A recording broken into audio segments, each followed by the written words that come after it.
मुझे सिंध के सलाम सलाम सुन, मुझे सिंध के सलाम सलाम सुन।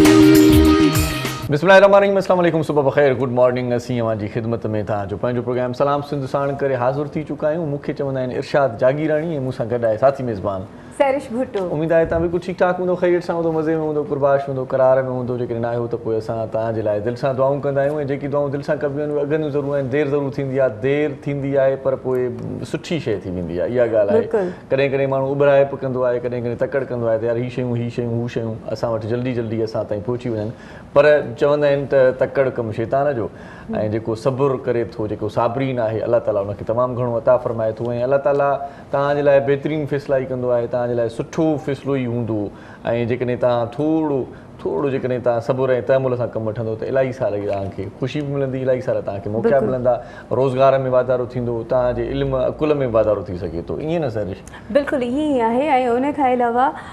इरशाद जीअं त जुमे जो ॾींहुं आहे त हर कोई जल्दी जल्दी सां तयारी कंदो आहे, सवेर उथंदो आहे, छो जो जुमे जी नमाज़ जे लाइ बि तयारियूं हलंदियूं आहिनि ऐं घर में स्पेशल डिश ठाही वेंदी आहे। हर घर में जुमे वारे ॾींहुं कॾहिं बिरयानी या पुलाव कुझु न कुझु ईअं थींदो रहंदो आहे। पर हिकु मेन शइ आहे उहा इहा आहे त मां बि मतिलबु कल्ह बि मां हिकिड़ो बुक पढ़ां पई त उन में बि इहा शइ लिखियल हुई त तव्हांखे पंहिंजो पाण खे या मर्द हुजे या औरत हुजे, मां सिर्फ़ु नंढी हिकिड़ी एडवाइस ॾियण वारी आहियां, उन ते तव्हां बि अमल कयो। ऐं ॻोठनि में त अक्सर थींदो ई थींदो आहे इन्हनि शयुनि ते अमल, त सुबुह जो जेको तव्हां सवेर उथो था, सिजु जीअं निकिरे थो ऐं उन खां पहिरियों तव्हां उथी था वञो त तव्हांजी एज जेका आहे, तव्हांजी स्किन उहा इलाही ग्लो कंदी आहे। प्लस में तव्हां जी एज अगरि 50+ बि थी वञे थी त पोइ बि तव्हां 30, 35, 20, 25 जा ई लॻंदव ऐं पंहिंजो पाण खे तव्हां पंहिंजो पाण खे ई तव्हां जेको आहे सही तव्हां मुंहिंजे बारे में था ॿुधायो? न, मां पंहिंजे बारे में बि चवां थी, पर लॻंदो न आहियां। न मां पंहिंजो पाण खे बि चवां थी। ख़बर अथव छा आहे, इन सां इहो थींदो आहे त तव्हांजी जेका आहे लाइफ वॾी ख़ुशगवार हूंदी आहे। तव्हांजे चेहरे ते एतिरी ख़ुशी रहंदी, कोई मसइलो हूंदो, परेशानी हूंदी, तव्हां हुनखे फ्रेश दिमाग़ सां जेको आहे न उन्हनि खे तव्हां हल बि करे सघंदव। तव्हां जीअं ॻाल्हि कई न सुबुह सुबुह सां सवेर उथण जी, फेस ते ग्लोइंग अचे, इहा पंहिंजी जॻह ते ॻाल्हि, पर सुबुह सुबुह सां जेकी उथंदा आहिनि माण्हू, वॾा बि चवंदा आहिनि, सियाणा बि चवंदा आहिनि, बुज़ुर्ग चवंदा आहिनि, ॻाल्हि इहा ॿुधंदा ईंदा आहियूं त सुबुह सुबुह सां जेकॾहिं उथे थो त माण्हू रिज़्क़ कुशादो थिए थो, रिज़्क़ विराइबो आहे न सुबुह सुबुह सां। त पोइ तव्हां जेकॾहिं पंहिंजो कमकार करे ऐं का शइ का किरत कयो था त सुबुह जो सवेर उथण वारो माण्हू, पोइ हारी हुजे, पोइ मज़दूर हुजे, पोइ पोरियत हुजे या ऑफिस वञण वारो माण्हू हुजे, ऑफिस टाइम ते पहुचंदो, हुनजी इज़त हूंदी ऐं जेके बॉसिस हूंदा या जेकी हुनजा हेड हूंदा उहे हुनजी रेस्पेक्ट कंदा। देरि सां उथंदो, पोइ मूं वांगुरु चवंदा आहिनि चए सां ईंदो आहे चंडरो, पोइ चंडरो माण्हू हूंदो त पोइ हुनजी रेस्पेक्ट न हूंदी आहे, पर कमकार त हलंदो रहंदो आहे। पोइ माण्हू हुनखे सुठी निगाह सां ॾिसंदा आहिनि, चवंदा आहिनि कम जो लेज़ी माण्हू आहे, कमु कंदो न आहे, टाइम ते ईंदो कोन्हे। पोइ अॻिते हली करे जॾहिं अलाह ख़ैर करे, छो त हाणे कोविड जी जेका सूरत आहे हिन में ईअं थिए थो त इदारनि में तमामु घणा ॾुखिया ॾींहं बि अची विया आहिनि, इलाही माण्हू निकाली बि उन्हनि खे मिले थी, इलाही माण्हू फारिग बि कया वञनि था। पोइ हाणे जॾहिं फारिग थियण जी जॾहिं लिस्ट ठहंदी आहे न, पोइ पहिरियां सुस्तनि खे कढंदा आहिनि, चवंदा आहिनि साईं हिन जी ज़रूरत न आहे, इहे जेके न बि हूंदा न त इदारो हली वेंदो, असांजो कमु हली वेंदो, पोइ चुस्त थियो, भड़ थियो, टाट थियो, फिटफाट थियो, तव्हांजी अहमियत हूंदी। पोइ ऐं इरशाद हिकु शइ मां इहा बि ॾिठी आहे त कोविड जे करे मतिलबु तव्हांखे ख़बर आहे त ऑनलाइन क्लासिस बि हलनि था ऐं प्लस में जेको आहे अगरि ऑफिस वर्क बि आहे त काफ़ी ऑफिस वर्क घर मां पियो कयो वञे, ऑनलाइन पियो थिए पियो। त उन्हनि माण्हुनि खे मां नोट कयो आहे, चाहे उहो मां पंहिंजी फैमिली में बि पंहिंजी सिस्टर वारनि खे इन्हनि खे ॾिसंदी आहियां या जेके ॿार आहिनि उन्हनि खे मां ॾिसां पई, एतिरा लेज़ी आहिनि। अगरि ऑनलाइन क्लासिस बि हलंदा आहिनि न, हेॾा लैपटॉप ऑन आहे, स्पीकर ऑन आहे, बसि साइड में सुम्ही पिया आहिनि, पर एतिरा सुस्ती विया आहिनि। इन करे मां इहा ॻाल्हि ऑनलाइन वारी ॻाल्हि कई, पर मां तव्हां इहा ॻाल्हि विच में कटियां थो माज़र सां, वरी तव्हां ॻाल्हि कंटिन्यू कजो। पर मां अहिड़ा माण्हू बि ॾिठा आहिनि अॼुकल्ह, सुस्ती जी जेका रफ़्तार आहे न उहा एॾी तेज़ थी वई आहे जो माण्हू हाणे माना पहिरियों वेही करे ईअं खाईंदा हुआ, हाणे फ्रूट व्रूट माण्हू ईअं सुम्ही करे था खाइनि, चवंदा प्लेट ते रखो, पेट ते पई हुजे ऐं हितां ई वेही करे मां खाइबा।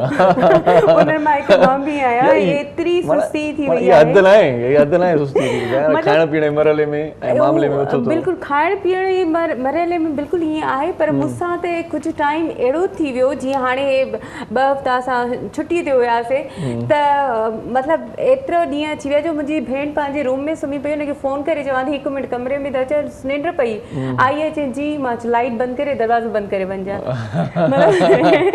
इंतिहा सुस्तीअ जी मां ॿुधायां थी त मतिलबु असां एतिरा सुस्त थी विया आहियूं पर असांखे एक्टिव थियणु घुरिजे तव्हांखे सलाह ॾियण जो मतिलबु इहो आहे त मां पंहिंजो पाण खे बि ॾियां थी ऐं मूंखे बिल्कुलु मूंखे उथणो आहे सवेर ऐं तव्हां सभिनीनि खे ॿुधणो आहे ख़ासि करे चयो वेंदो आहे त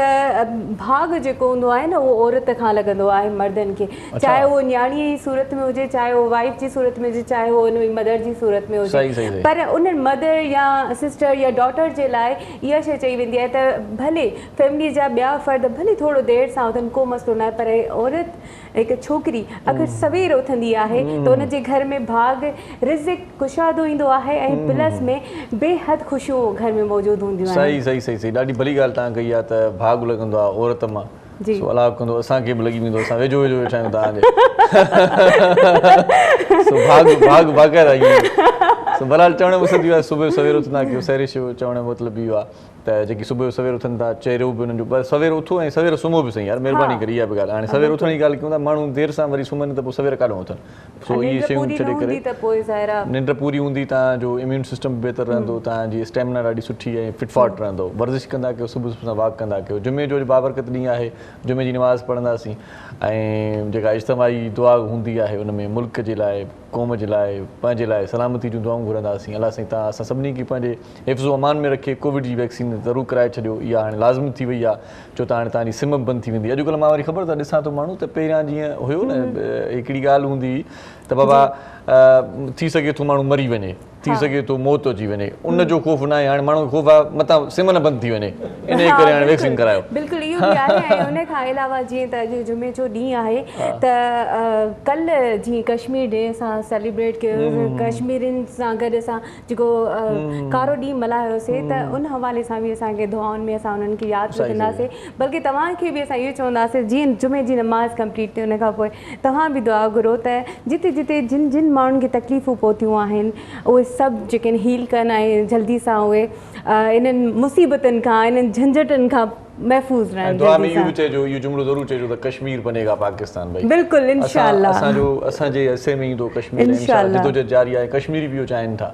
त पाकिस्तान जो हिसो थियनि बहरहाल ॻाल्हि इहा आहे त जेका उते बर्बरियत आहे जेको ज़ुल्म आहे जेको जबर आहे जो ॾाढ आहे इहो इंशाअल्लाह हिकु ॾींहुं ज़रूरु इख़्तिताम पज़ीर थींदो मसइले जो हल निकिरी ईंदो पर कश्मीरियुनि सां असीं हमेशह जीअं हिन भेरे बि गॾु हुआसीं ऐं सदाईं असां उन्हनि जे लाइ पंहिंजे पंहिंजे प्लेटफॉर्म्स ते आवाज़ उथारींदा रहंदा आहियूं हाणे गॾियल क़ौमुनि जी ज़िमेदारी आहे सरबराहनि जी ज़िमेदारी आहे त मामले खे सुठे नमूने सां हल करण जी कोशिशि कनि त कश्मीरी बि पंहिंजे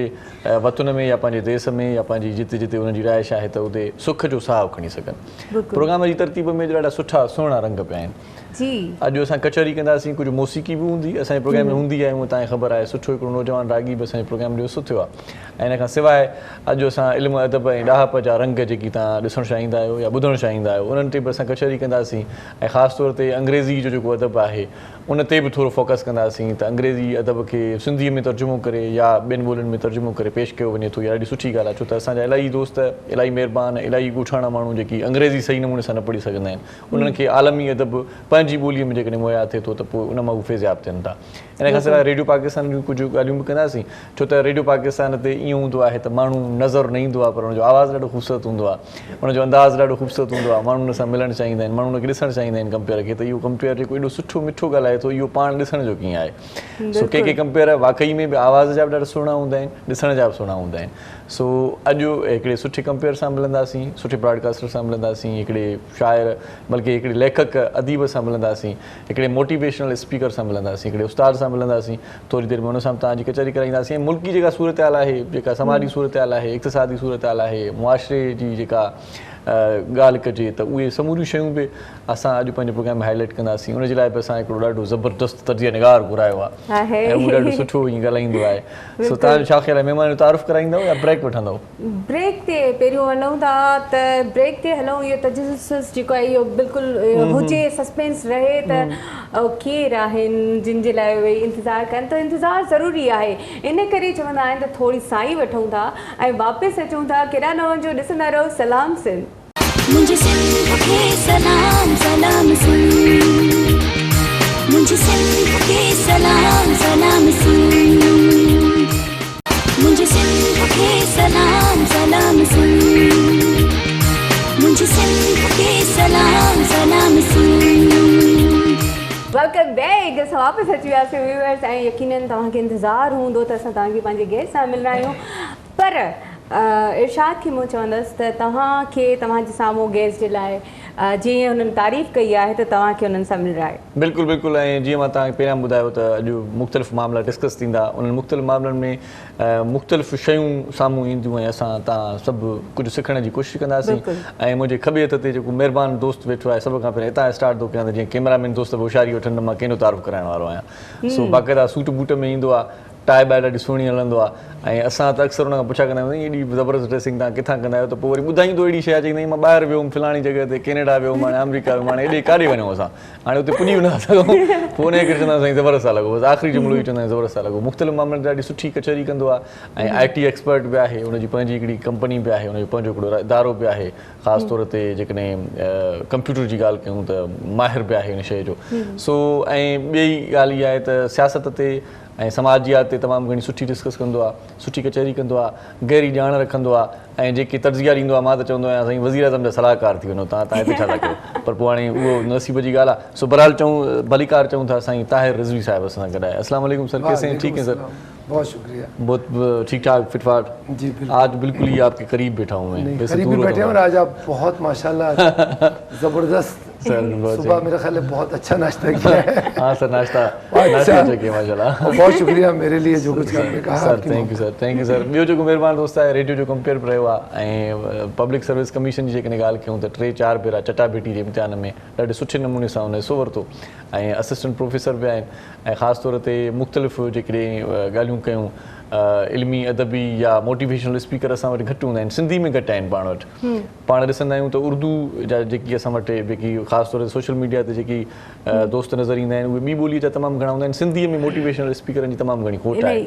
ऐं मोटिवेशनल स्पीकर सम्झो त हाणे ईअं खणी चऊं अॼुकल्ह जे ज़माने में त डॉक्टर बि एॾो चाक नथा कनि जेतिरी इहे मोटिवेशनल स्पीकर चाक था करे। ॻाल्हियूं अहिड़ियूं ॿुधाईंदा भलियूं ॻाल्हियूं ॿुधाईंदा, माण्हू चवंदा यार ॾाढो ज़बरदस्त माना मज़ो लॻो पियो आहे ज़िंदगी में, मां छो थो माना इहो हरभरू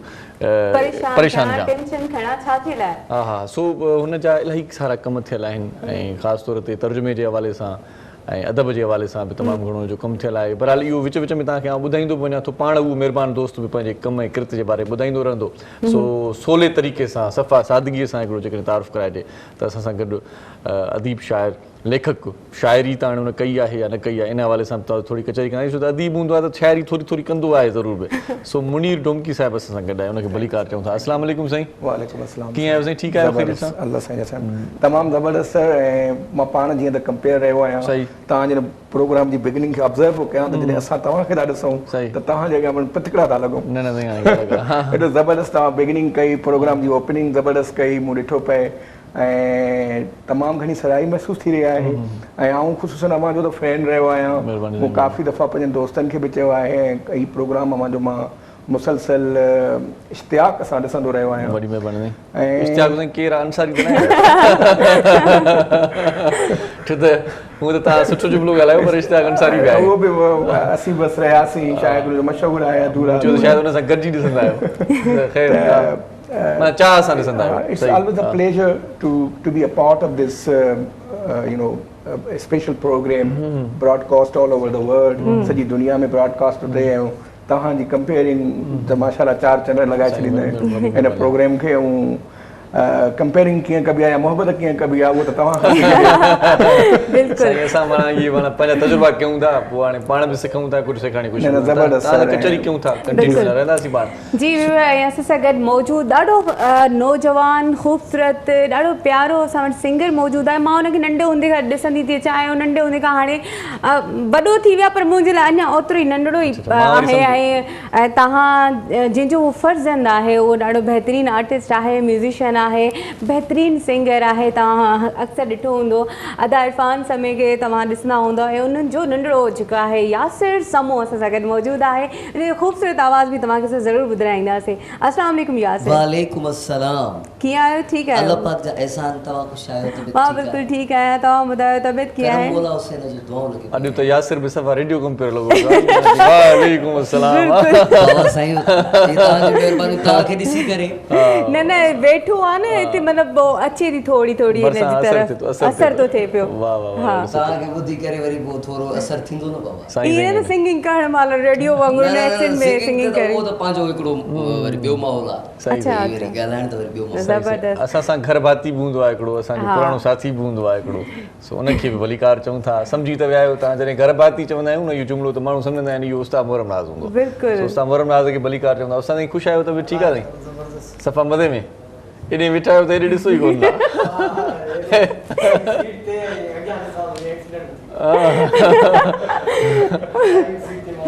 अलाह ख़ैर करे कॾहिं कॾहिं माण्हू ईअं थोरो लोणो हणंदो आहे मथां साइड में को माण्हू न अदा मोहरम हाणे मां तव्हांखे खिलाए बि न सघंदमि तव्हां होॾे था ॾिसो पिया उस्ताद मोहरम खे हिते विहारे ऐं सख़्तीअ सां मना कयो वियो आहे त हेॾे होॾे न ॾिसिजांइ सो बहरहाल कचहरी बाक़ाइदा ज़बरदस्त थींदी असांजी सो मुनीर साहिबु छा पियो थिए अॼुकल्ह ख़ासि तौर ते हाणे जी एक्टिविटीज़ ते थोरो ॿुधाइजो छो त इहो आहे त हिकिड़ो नाविल आहे सिंधी नाविल वापसी उनजो अंग्रेज़ी में तर्जुमो थी चुको आहे प्रूफ रीडिंग जे मरहले मां गुज़री छपाई जे मरहले में आहे नाविल निगार आहे अनवर कलीम शदादकोट जे नंढड़े शहर सां तालुक़ु रखे थो पर अदब में जीअं त को नंढो वॾो हूंदो न आहे अदब हूंदो आहे उनजी पंहिंजी अफ़ादियत हूंदी आहे उन में सुचियत हूंदी आहे पंहिंजी हिकिड़े क़िस्म जा ऐं उन खां अलावा हिकिड़ो फिक्शन बि हूंदो आहे उन नाविल खे 8 महीना गुज़िरियल 8 महीननि खां आउं तर्जुमो करे रहियो हुयुसि ज़हन सुन थी वियो ऐं दोस्तनि हिकिड़ी ज़बरदस्त सलाह ॾिनी ऐं हिकिड़ो ट्रम बि थींदो आहे नफ़्सियाती तौरु राइटर्स ब्लॉक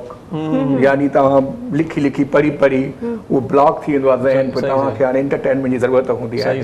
पोइ साईं माजिद समय मक़बूल संदीलो असांजा दोस्त आहिनि इंफॉर्मेशन ऑफिसर मूंसां कलीग एक्स रहियो आहे प्रेस इंफॉर्मेशन डिपार्टमेंट में इस्लामाबाद में ऐं एडिशनल कमिश्नर नसीर चांडू साहब दोस्त असांजो हिते IRS में उन चयो त यार कराची अच माना कराची अच ऐं कराची थोरो घुम फिर थोरो ज़हन खे बि माना फ्रेश रख सो कराचीअ सां वरी मुंहिंजो इश्क एॾो नाहे रहियो पर मां ही 19 वरनि खां पोइ थो अचां जॾहिं मां पाण फर्स्ट ईयर में पढ़ंदो हुउमि त पोइ आयो हुउसि पर्सनल विज़िट ते उन ट्रेनिंग्स वग़ैरह त थींदियूं रहंदियूं आहिनि Canadian international development agency training कराईंदी आहे टीचर्स खे जी लाड़काने सां मुंहिंजो तालुक़ु आहे गजनपुर चौक डोमकी मोहल्ला में 1984 में तव्हां लाड़काणे चयो तव्हांखे माण्हू चवंदा अचो कराची घुमी वञो असांखे वरी चवंदा वञो मोहन थोरो घुमी आहे त अजीब ॻाल्हि आहे शायदि तारीख़ी शहर आहिनि न सभई तारीख़ी शहर आहिनि ऐं लाड़काणे जे हवाले सां मां तव्हांखे हिकिड़ी ॻाल्हि ॿुधाईंदुमि त मूं हिकिड़ो मज़मून लिखियो हुयो त हुन में मूं चयो हो त जंहिं लाड़काणे जो पाणी जो गिलास बि पीतो न he will become either a poet और अ पॉलिटिशियन या त हू शाइर थी वेंदो या वरी वो सियासतदान हाणे वरी चवनि था हिकिड़ो जेको चवणी हूंदी हुई या वरी आर्टिस्ट थी वेंदो न हूअं बि आर्टिस्ट जेके ॾिसूं त लाड़काणे दादू ख़ैरपुर ज़िले जा तमामु घणा आर्टिस्ट आहिनि जी सर शिकारपुर साइड जा बि सो अॻे चवंदा हुया त हुजे नाणो त घुम लाड़काणो सो हाणे वरी चवंदा हुजे नाणो त छॾ लाड़काणो भला इन में कहिड़ी सलाह कंदा असल में शायदि सर हाणे मजमूई तौर ते जेकॾहिं तव्हां ॾिसो न मैडम तव्हां हिकिड़े मजमूई तौर ते ॾिसो त हालतूं उहे न आहिनि रहियूं सॼी सिंध जूं न फ़क़ति लाड़काणे जूं पर सॼी सिंध जूं पर पोइ बि लाड़काणे ऐं साह सेबाणो हुन में हिकिड़ी कशिश आहे ऐं चाह आहे मां पंहिंजे डिप्टी डायरेक्टर खे चवंदुमि प्रेस इंफॉर्मेशन डिपार्टमेंट उसने मुझसे पूछा कि मुनीर बड़ा लाड़काना कितना है मैंने कभी नहीं आया हूँ तो मैंने कहा सर लाड़काना बड़ा खूबसूरत है बड़ा खूबसूरत शहर है तारीखी हवाले से सियासी हवाले से तो उन्होंने कहा कि भला बंदा घूम के चंद लम्हों में बोर नहीं हो जाएगा तो मां उनखे हिकिड़ो ज़बरदस्त अंग्रेजी में चयो पर मां हिते ॿुधाईंदुमि पए त उर्दू में त मैंने सर अगर आप लाड़काना विजिट करें और आप महसूस करें कि आप बोर हो रहे हैं ना तो आप बेसिकली लाड़काना से नहीं बोर हो रहे अपनी जिंदगी से बोर हो रहे हैं अच्छा Such is the attraction of Larkana गाला जावा ॿ टिकटूं बि असांजी बुक कराए कोच में हां बिल्कुल लाड़काने दालम कहता ना कचहरी ना कंदासीं ताहिर भाई आजकल की सूरत हाल देख रहे हैं आप वैक्सीनेशन के बगैर बंदा बाहर निकल नहीं सकता कहते हैं कि शनाख्ती कार्ड ना हो जेब में लेकिन वैक्सीनेशन का कार्ड होना लाजमी है तो ये क्या सूरत हाल है और ख़ास तौर पर बहुत मतलब ये संजीदा बात है वैसे कि बाहर निकलने से पहले एहतियाती तदाबीर तो अपनी जगह लेकिन ये आजकल ये कार्ड लेना लाजमी है तो वैक्सीनेशन करवानी चाहिए नहीं करवानी चाहिए ओवरऑल सूरत हाल जो ख़ास तौर पर लॉकडाउन में गरीब तबका जो है उस पे क्या असरात मरतब हुए ये थोड़ा सा बता दें। उससे पहले मैं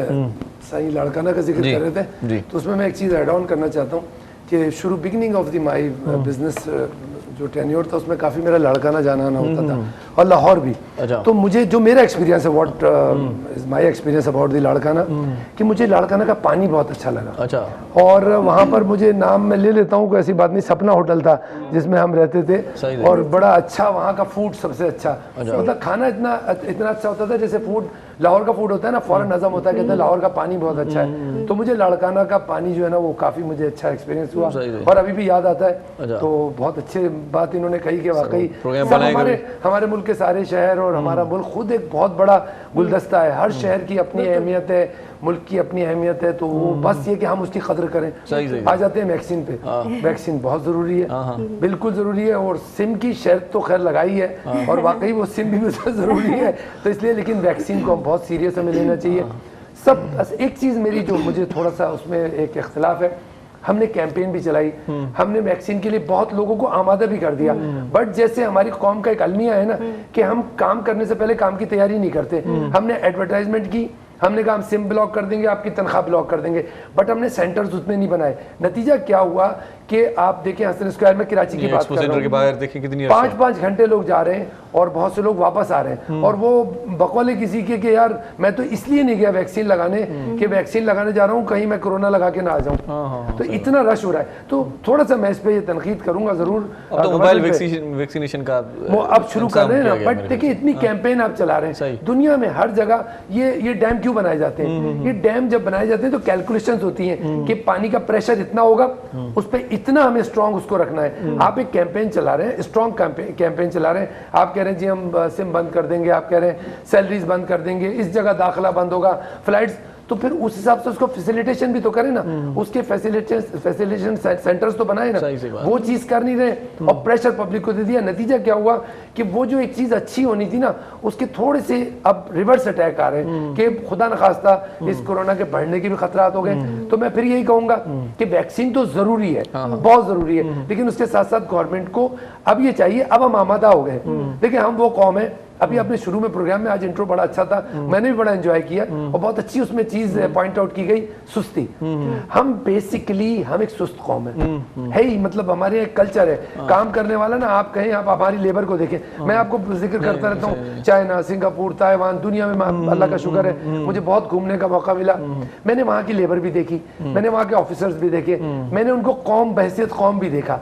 उनकी स्पीड, हमारे यहाँ लेबर उसकी क्या स्पीड होती है, वो उठ के चलता है ना, तो वो चलता भी ऐसे जैसे हमारे टीवी में स्लो मोशन चलता है। अगर हम स्लो मोशन की तरह ना चलते ना तो आज हम पता नहीं कौन सी कौम होते। तो बहुत अच्छा पॉइंट है आपका सुस्ती वाला कि वो तो बेसिकली हम लोग सो रहे थे। अब आपने जनाब हमें कहा सिम बंद कर देंगे, तनख्वाह बंद कर देंगे, हम लोग जाग गए। अच्छा ये भी बड़ी अच्छी बात है इस कौम की, जब जागती है ना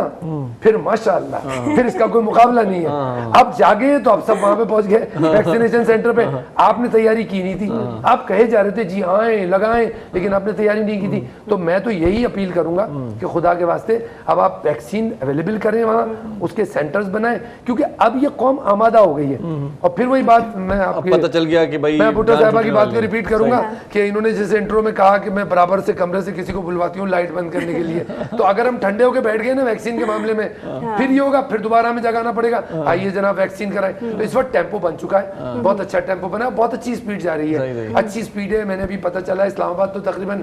50-60% हो चुकी है। So very good. और अब चूंकि हम कौम आमादा हो गई है तो फौरी तौर पे ना इसके इकदाम करने चाहिए कि वैक्सीनेशन सेंटर, मोबाइल सेंटर्स, घरों पे टीमें जाएं, मुख्तलिफ डिपार्टमेंट्स में जो है वो ये काम शुरू किया जाए, ताकि जल्द अज जल्द हमारी कौम वैक्सीनेटेड हो जाएगी, आज़ाद हो जाएंगे, बहुत आराम से हम काम करेंगे। बिल्कुल, और ये सब लोग सुन रहे हैं और ये सुस्ती उस्ती छोड़ दें आप लोग, ठीक है? हम सब आपको बोल रहे हैं, लेकिन मैं चाह रही हूँ कि एक सॉन्ग भी हो जाए। तो बहुत ज्यादा हम लोग करेंगे, जरूरी है। मां सोचो और यहाँ तो बहुत सारे सिंगर हैं माशाल्लाह, ये सिंगर इधर सिंगर, मैं तो तीनों तरफ सिंगर देख रहा हूँ माशाल्लाह। तो गाना तो होना चाहिए, लेकिन इनका असर मेरे ऊपर नहीं हो रहा। सर वो जॉन कीट्स रोमानवी शायर हैं अदब के, उनका एक नज़म है, उसमें चंद लाइनें मैं आपको बता रहा हूँ। वो कह रहे heard melodies are good but unheard melodies are sweeter even, यानी जो नहीं सुनी जाती ना म्यूजिक वो और उसकी दिल फरेबी है और खूबसूरती है। सही तो दिल फरेबी और खूबसूरती को आगे बढ़ाते हुए यासिर समो को सुन लेते हैं। जी बिल्कुल, वाह वाह कर देंगे, वाह वाह करो।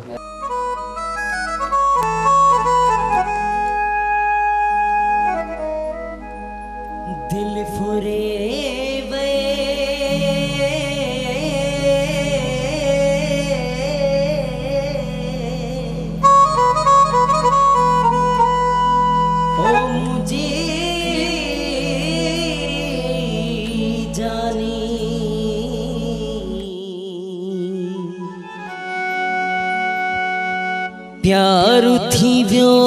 ज़फ़र समेसा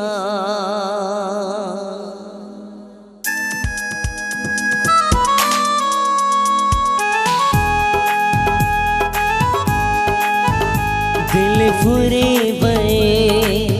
मुर्की बिठो जो तो प्यार सा दिलदार सा दिल फुरे बए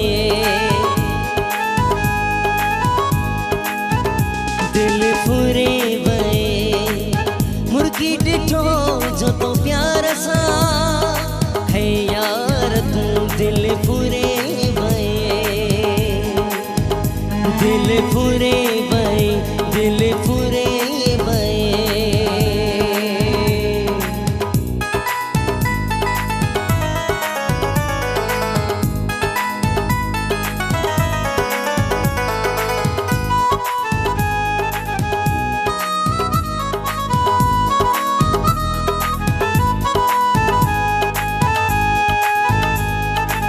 महफिल में माण्हू सब मोरहा पर न तो खा पीरी ज़ोरहा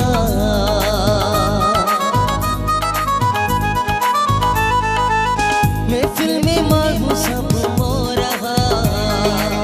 पर न तो खा पीरी ज़ोरहा तो बागे दिल जान चोरहा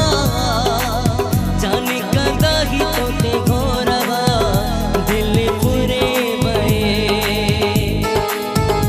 दिल फुरे बए दिल फुरे बए मुर्गी डिठो जो तो प्यार सा है यार तू दिल फुरे बए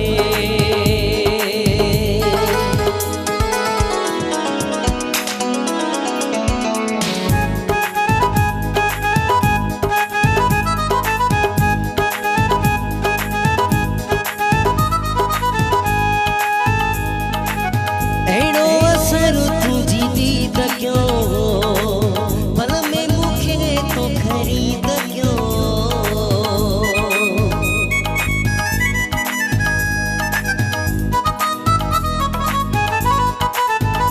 हो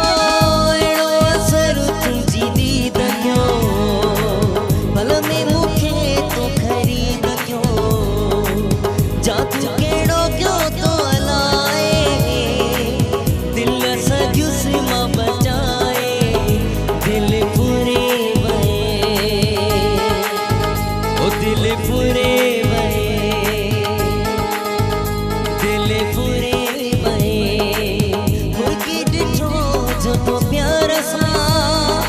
है यार तू दिल फुरे बए दिल फुरे बए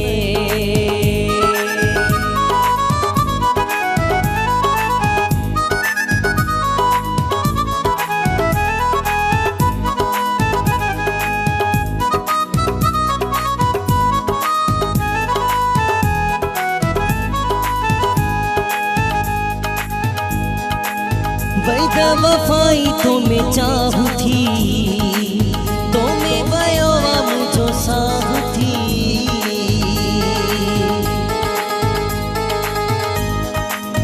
वैदा वफाई तो मैं चाहू थी तो मैं बयोवा मुझो साहू थी मुखा परे बिना गुजार जा मुझे प्रियत विसार जा ओ दिल फुरे बए दिल फुरे बए मुर्गी डिठो जो तो प्यार सा है यार तू दिल फुरे बए दिल फुरे बए दिल फुरे बए दिल फुरे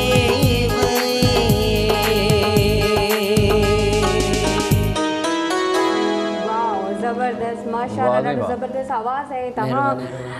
यकीन एंजॉय कयो हूंदो असां बि एंजॉय कयूं पिया कचहरी असांजी ज़ोरो शोरो सां जारी आहे ऐं तव्हांखे बि असां घणी नॉलेज ॾींदासीं असां बि सिखंदासीं सो उन जे लाइ थोरो इंतज़ारु लाज़मी आहे सो केॾा न वञिजो ॾिसंदा रहो सलाम सिंध मुझे सिंध के सलाम सलाम सिंध मुझे सिंध के सलाम सलाम सिंध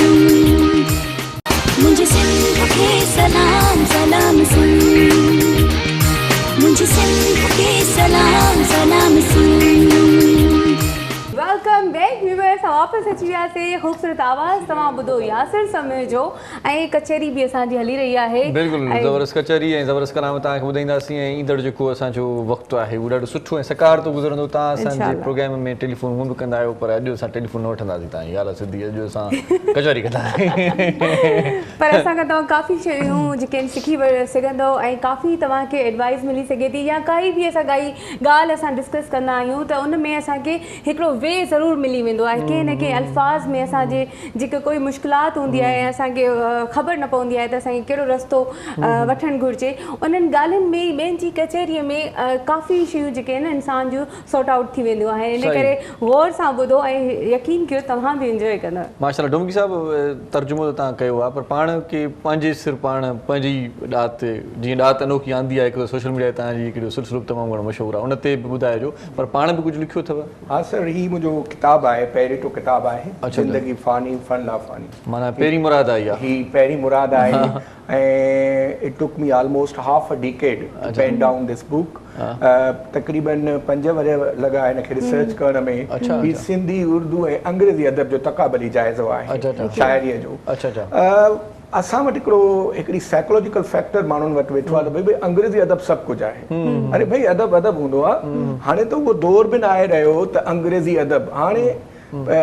पास्ट में इहो रहियो त इंग्लिश लिटरेचर अॼुकल्ह दौर आहे लिटरेचर इन इंग्लिश इहो कॉन्सेप्ट आहे मूं हिन बुक में इहा कोशिशि कई आहे त अक्सर करे असांजा सिंधी लेखक दानिश्वर अदीब अंग्रेज़नि खे कोट करे या वेस्टर्न लिटरेचर खे कोट करे पोइ ॿुधाईंदा आहिनि त फलाणे हीअं चयो फलाणे हीअं चयो मूं हिन किताब में ईअं चयो आहे त सिंधी अदब खे कोट करे अंग्रेज़ीअ खे पेश कयो आहे मिसाल लेट सपोज़ शाह अब्दुल लतीफ़ भिटाई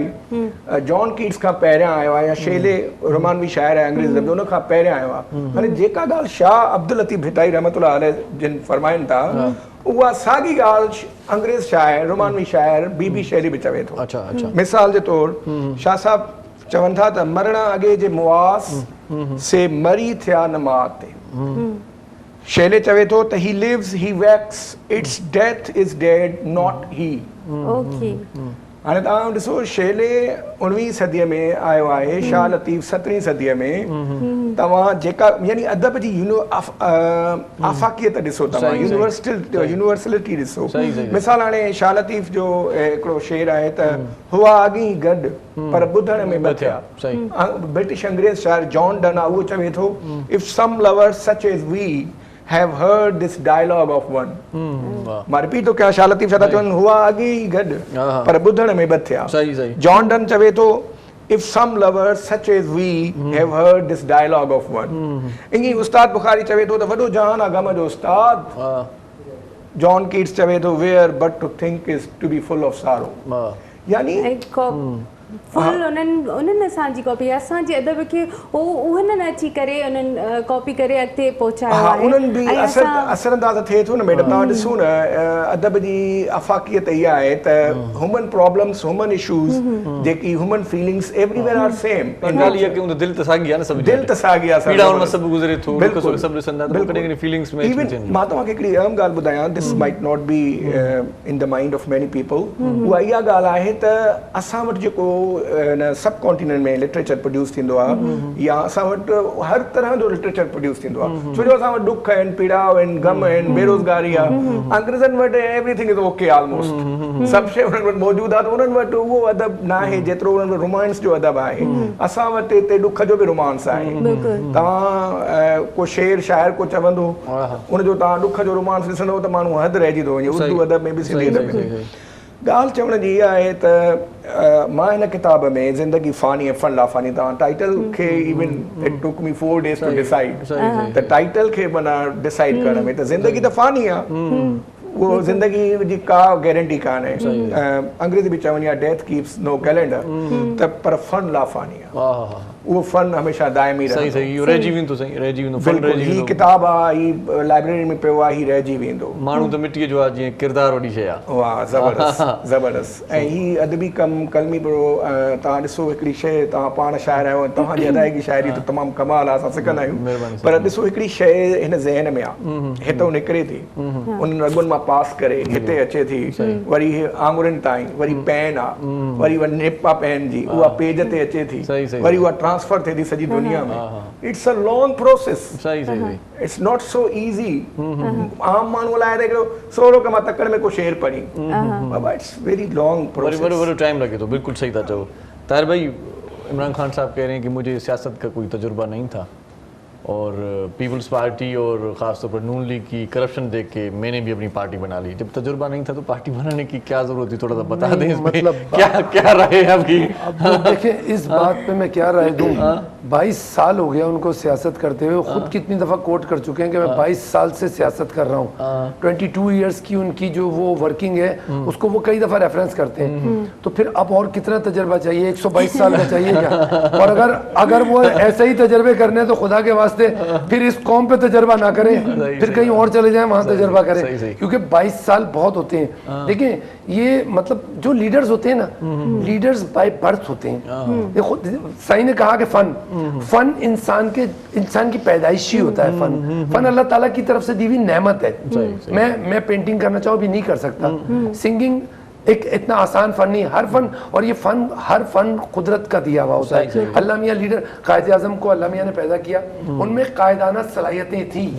वो बाय बर्थ उनमें ऐसी सलाहियतें कि उन्होंने पाकिस्तान बना दिया सो इसके लिए ना आपको तजर्बा जरूर चाहिए होता है लेकिन अंदर से चीज महसूस होती है खान साहब का जहाँ तक तजर्बा की बात कर रहे हैं ना तो 22 साल में अब अगर प्रैक्टिकल लाइफ में देखें तो तीसरा साल शुरू हो गया सही अच्छा आप इसको छोड़ दें कि वो 22 साल की जद्दोजहद या सियासत या जो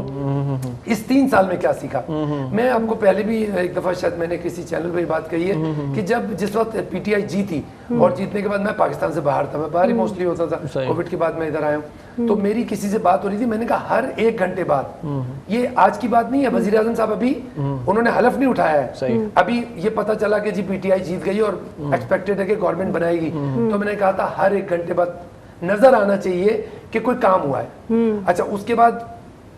एक आध जगह बहस हुई ओके जी 100 दिन आप छोड़ दें 100 दिन तो होते हैं देखें ये क्या बात हुई 100 दिन करते करते अब आप खुद अंदाजा लगा लें कि कितने दिन हो चुके हैं रिजल्ट नहीं निकल रहा रिजल्ट निकलने की वजह ये नहीं है रिजल्ट निकलने की वजह ये कि टीम नहीं है उनकी टीम नहीं है कोई मतलब विजन नहीं है जब आपके पास विजन नहीं है आप टीम नहीं है आप क्या करेंगे अभी एक खबर आई है कि जी वजीर आजम साहब ने रुख कर दिया सिंध की तरफ और वो सिंध में आ रहे हैं सिंध में जो डाके पड़ रहे हैं सिंध में जो बदअमनी है उसका इलाज करने के लिए आ रहे हैं और उस इलाज किससे करा रहे हैं वो डॉक्टर कौन है वो वफाक के कुछ इदारे हैं जो सिंध में आके इलाज करेंगे बात ये है कि भाई पहले वहां तो आप उनको डॉक्टर्स को तो डिग्री पूरी करा दें उनका तो हाउस जॉब करा दें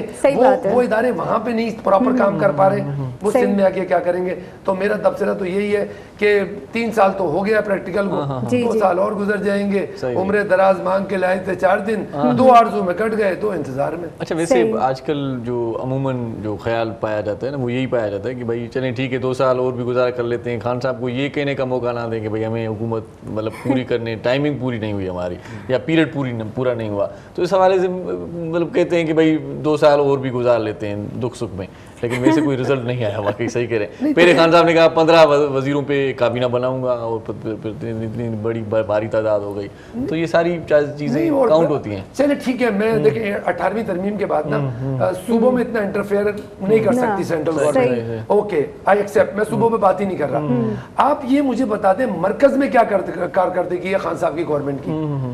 मरकज है कितना बड़ा मरकज जाहिर मरकज इस्लामाबाद ही है ना और उसके झेली इदारे हैं जो हमारे सिंध में गवर्नमेंट में होते हैं मतलब सिंध में जो झेली इदारे उनके काम कर रहे हैं आप छोड़ दें सूबों को मैं मानता हूं कि 18वीं तरमीम के बाद सेंट्रल गवर्नमेंट के लिए मुश्किल है कि सूबों में किसी भी चीज की इंप्लीमेंटेशन कराना क्योंकि उनको इख्तियार मिल गया है नो प्रॉब्लम आप डाल दें उनके ऊपर जिम्मेदारी आपने क्या किया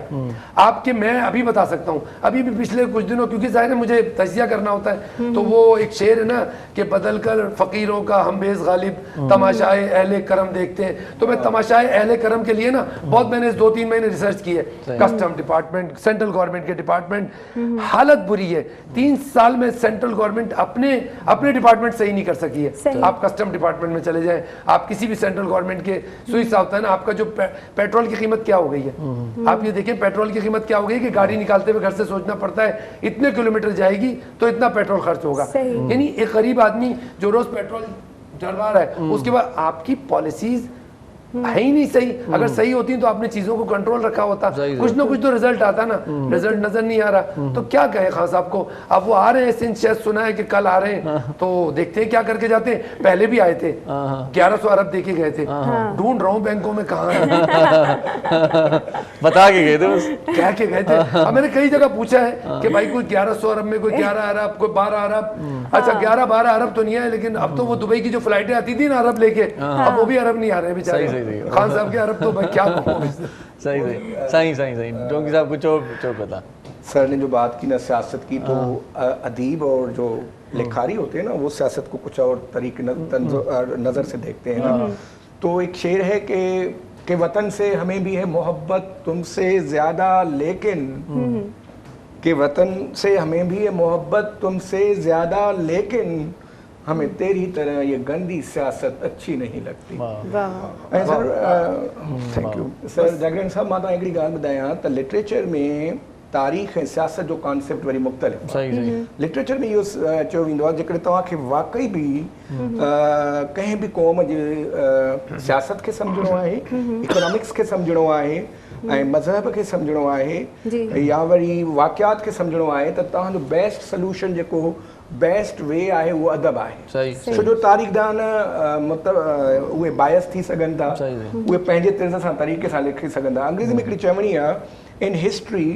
everything is false except names and dates. तारीख़ में सभु कुझु कूड़ो हूंदो आहे सिवाय नालनि जे ऐं फैक्ट फिगर्स जे।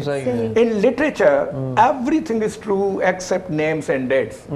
अदब में सभु कुझु सच हूंदो आहे, नाला को हेॾो होॾो थी वेंदा आहिनि, छो जो नालनि बताइण ज़रूरी आहे, न त वरी पोइ अदीब लाइ वॾो ॾुखियो कमु थी वेंदो।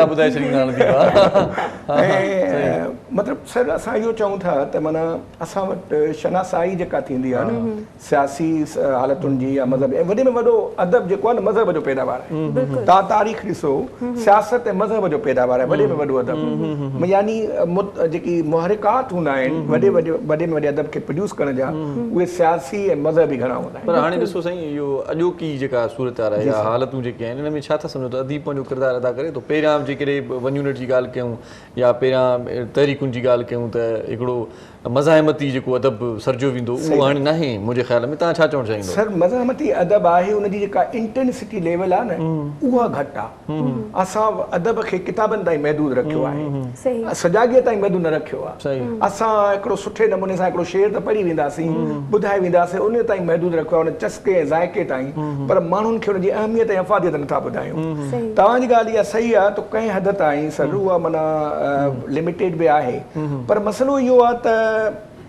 अंग्रेज़ी में चवणी आहे त एक्शन्स आर एवरीथिंग। पर मां चवां थो त इज़हार जी जीअं आज़ादी हींअर आहे, इन इज़हार जी आज़ादीअ में त घणो कुझु लिखी सघिजे थो। अॻे माना जीअं न फेर साहिब या जेकी ॿिया जेकी वॾा वॾा नामियारा शाइर जेकी ॿधिजी वेंदा हिननि शेरनि जे करे, वॾी माना जेको आहे जेल हलिया वेंदा, तॾहिं बि लिखंदा हुआ। हाणे माना अहिड़ी का शइ घटि आहे, पर घटि आहे। थोरो गवर्नमेंट सोशल मीडिया ते बैन आणणु पई चाहे काफ़ी दफ़ा।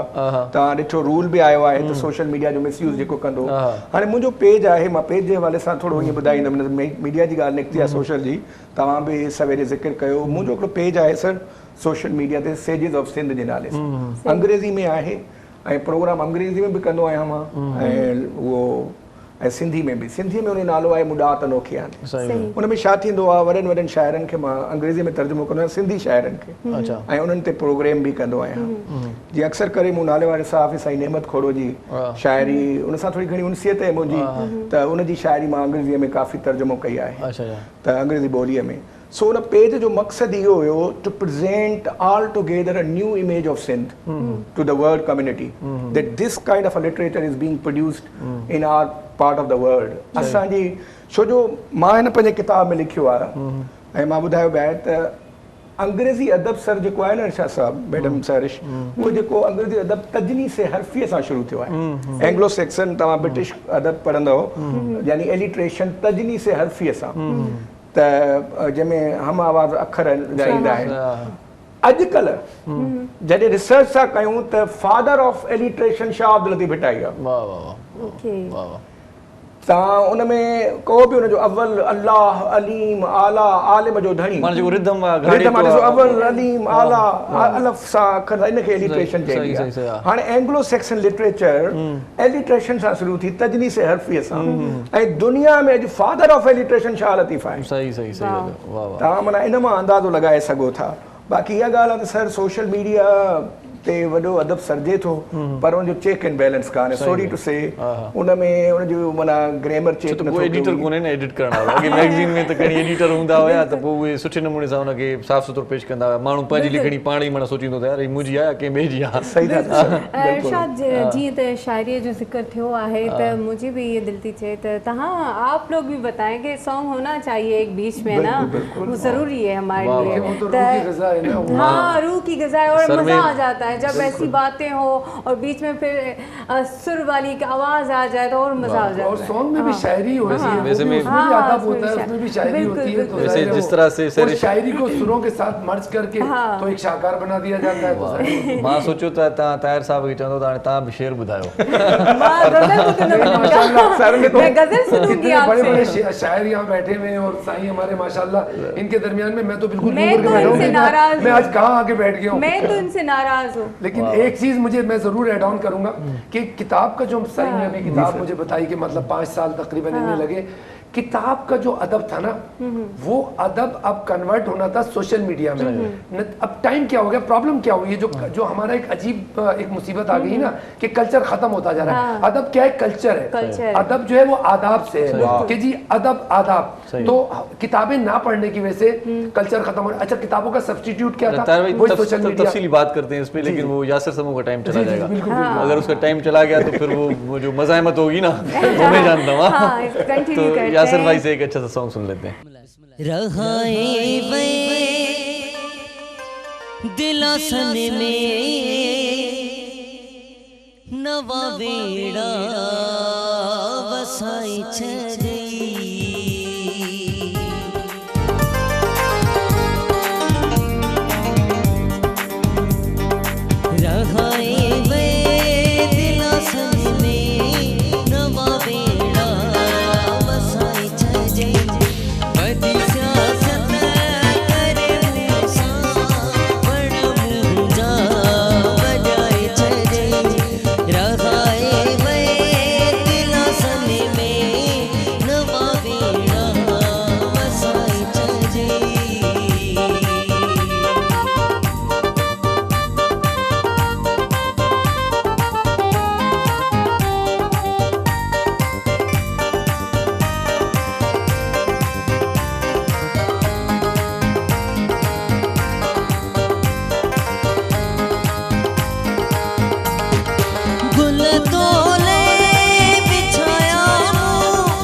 वजाए छॾिया था। वाह वाह। ज़बरदस्त जी व्यूअर, तव्हां बि सॉन्ग एंजॉय कयो हूंदो, मज़ेदार कचेरी हली रही आहे, पर जी नाई ख़बर आहे थोरो इंतज़ारु लाज़मी आहे, सो केॾा न वञिजो, साई पटण बि ज़रूरी आहे, केॾा न वञिजो, ॾिसंदा रहो सलाम सिंध। मुझे सिंध के सलाम सलाम सुन, मुझे सिंध के सलाम सलाम सुन, मुझे सिंध के सलाम सलाम सुन, मुझे सिंध के सलाम सलाम सुन। वेलकम बैक व्यूअर्स, वापसि अची वियासीं। मां पाणी पियां पई, पाणी बि पीअणु लाज़मी आहे, सिहत लाइ तमामु ज़रूरी आहे, स्किन जे लाइ बि ज़रूरी आहे। पाणी पीअंदा रहो ऐं जीअंदा रहो। हा, जीअंदा रहो ऐं पाणी पीआरींदा बि रहो, छो जो अॼुकल्ह मिठे पाणी जी खोट तमामु घणी थींदी पई वञे, त पाणी खे सेव बि रखो। पाणी मूं कोई न पीअंदो आहे, पाण वटि ईअं थींदो आहे त कंहिंखे उञ लॻंदी आहे न, हिकिड़ो माण्हू चवंदो न साईं पाणी पीआरियो, सभिनी खे उञ लॻी वेंदी, जेको पाणी पीआरण वारो हूंदो उहो वीचारो वेल में हिकिड़े पीआरींदी, मूंखे बि साईं डुक ॾिजो साईं, मां बि पीअंदुमि। इहो न मसइलो, पर इन में हक़ीक़त इहा आहे त पाणी पीअणु सवाब जो कमु आहे, जेको पाणी पीआरे थो, इहा ॾाढी सुठी ॻाल्हि आहे, सभिनी खे पीआरींदा रहो ऐं ईअं सभिनी खे सुठी माना ज़बरदस्त लाइफ आहे। ॾेई करे नंढी भेण या भाउ खे असां एतिरो कमु कराए वेंदा आहियूं जो हो चवंदा त मां नंढो थियुमि छो। बहरहाल महिमान असां गॾु कचहरी सुठे तां छॾियोसीं, उतां ई जुड़ूं था ऐं ताहिर भाउ ॾाढो ज़बरदस्त ॻाल्हि हिकिड़ी कई पए त लिटरेचर और सर वो कल्चर के हवाले से थोड़ा सा बता रहे थे। मैं कह रहा था कि वो जो मैंने बात काट दी माजरत के साथ। हाँ, नहीं अच्छा हुआ, गाना हो गया तो हमने एंजॉय किया गाना। एक्चुअली मैं कहना ये चाह रहा था कि जो किताबों का कल्चर था, लाइब्रेरीज होती थी, लोग जाते थे पढ़ते थे, अब वो टाइम चला गया सोशल मीडिया पे। अच्छा, ये एक रिफॉर्मेशन होती रहती है, दुनिया में चेंजेस आती हैं। अगर हम सोशल मीडिया को किताबों का सब्स्टिट्यूट करके कोशिश करें कि उस पर अच्छा लिटरेचर चले, उस पर अच्छी मालूमात हो, अच्छी बातें हो, तो हम उसको अपने माशरे को अदब आदाब से मजीद आगाह कर सकते हैं, बल्कि अच्छा कर सकते हैं। लेकिन किताब के लिए क्या होता था, लाइब्रेरी जाना पड़ता था, लाइब्रेरी का कि आपको याद होगा कार्ड भी बनता था। अब हमारे हाथ में हमारी किताब है, मगर इस किताब का हम यूज सही नहीं कर रहे। तो साईं जो मेहनत कर रहे हैं और इन जैसे लोग जो मेहनत कर रहे हैं, तो ये अब ई बुक होनी चाहिए, ये तो बुक अपनी जगह है, ये लाइब्रेरी में होनी चाहिए, ये जरूरी है। क्योंकि जब हम एक फिजिकली किताब को पढ़ रहे होते हैं, उसके फील्ड आपने बताया, मैं एक्सपीरियंस मुझे इसका है, मेरा जो बेटा है वो हर वक्त मोबाइल पे देखता रहता है, ईमेल वगैरह ये वो। मैंने उसको कहा, मैंने कहा देखो मोबाइल एक